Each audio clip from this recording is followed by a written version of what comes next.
8 సార్లు హోమం చేసి ఆ తర్వాత మన భక్తురాలకి సౌందర్య లహరి శివానంద లహరి నేర్పించాము. వాళ్ళతో చక్కగా పారాయణ చేయించి అయిన తర్వాత సాయంకాలం చక్కగా వినాయకుడిని ముగ్గు వేసుకుని ఆ రోజుకొక నెలకొక కొత్త వినాయకుడిని అక్కడికి ఆహ్వానించి ఆయన కూర్చోబెట్టి అక్కడ ఆయనకి మళ్ళీ పూజ చేసి అయిపోయిన తర్వాత ప్రదోషకాలంలో స్వామివారి యొక్క నామాలు ఓం గం గణపతయ నమః అనేటువంటి నామాన్ని మీ అందరితో కూడా చెప్పిస్తూ చక్కగా అష్టోత్తరంతో స్వామివారికి పూజ చేయడం,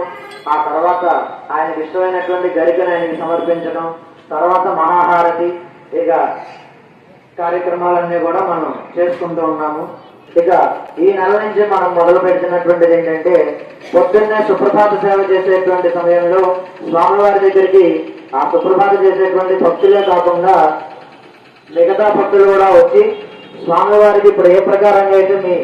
స్వయంగా చేత్తో హారతి